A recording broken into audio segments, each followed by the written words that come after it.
receiving areas that are known to be commercial areas like Highway 9, Crabapple, etc. And we could transfer development rights from the areas internal to Milton to those receiving areas. That way we can beef up commercial in the areas that are appropriate for that, but yet keep the rural equestrian areas of Milton intact. I think that's very important that we engage that, and that's in our comprehensive plan that we look at, transfer development rights ordinance. It's in our strategic plan, so that's something that we'll be doing over the next few years. Okay. Milton's Code of Ordinance currently forbids businesses from having fluorescent lights, including neon open signs.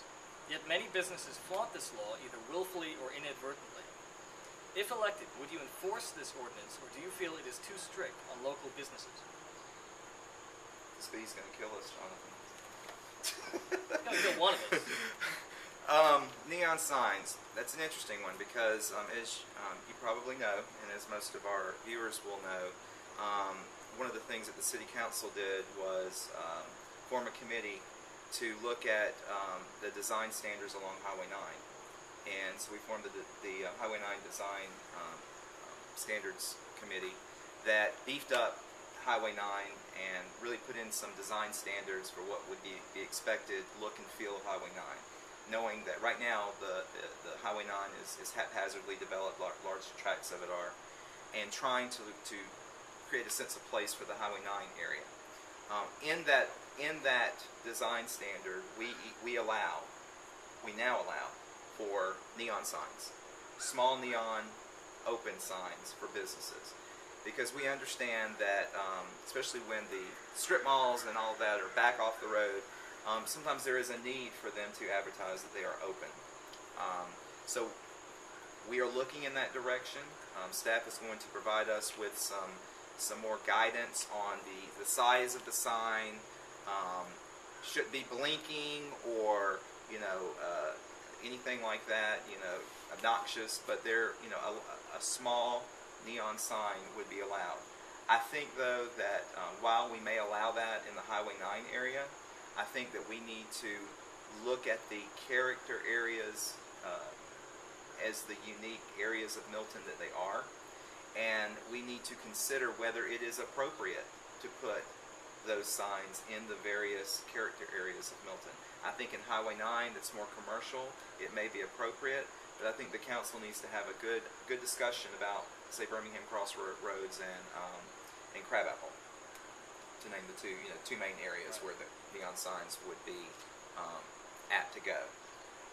But in terms of enforcement, I think right now we know that they exist. We know they're all over the place. The council is aware of it, and we are hoping to get some resolution on the issue of just where they would be appropriate in Milton and where they would not be. Okay. And last question. A recent traffic study focused on the most dangerous roads in Milton. When the results came back, it concluded that the first road to be addressed was Club Creek Drive, even though no fatalities had occurred on this road.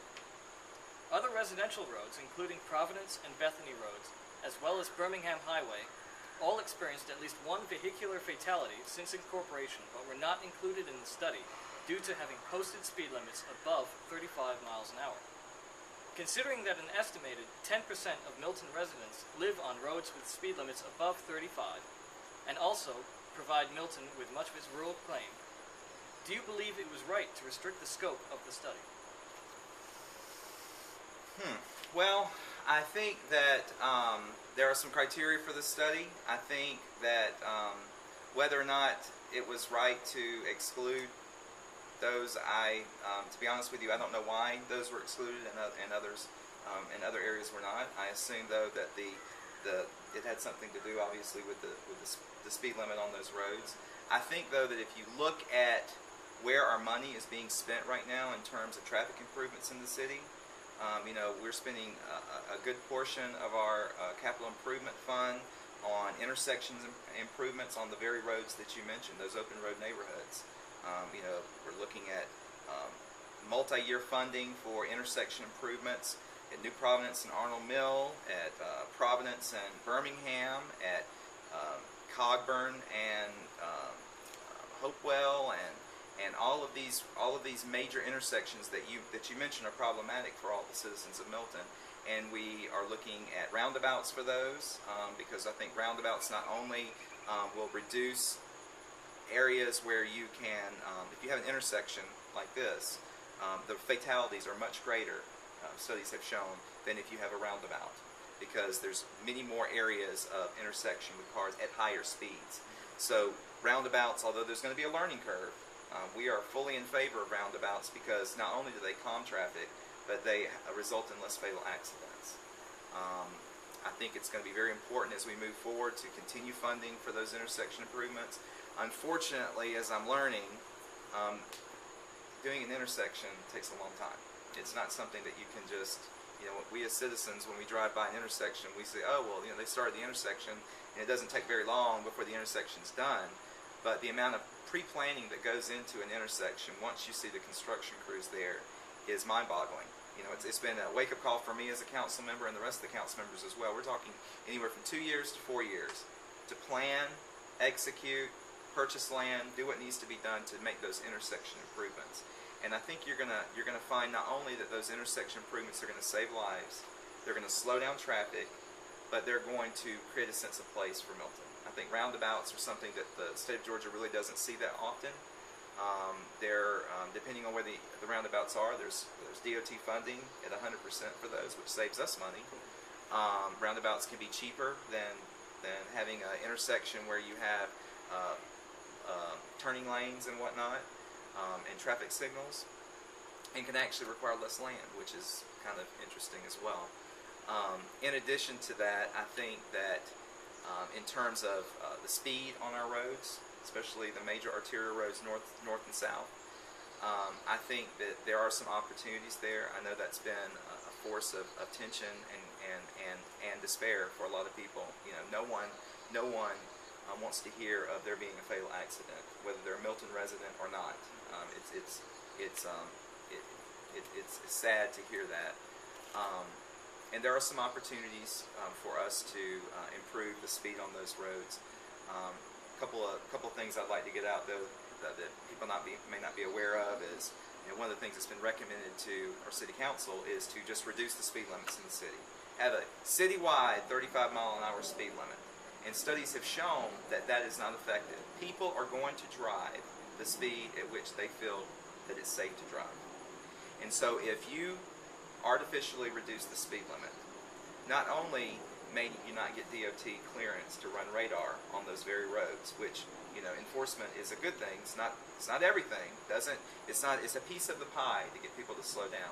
But if you can't even have that because you've lowered the speed limits, then what do what you may be shooting your foot. The other thing is once you lower those speed limits, people still are going to drive at the speed that they feel is safe for the road, regardless of what you have the speed limit. Studies have shown that.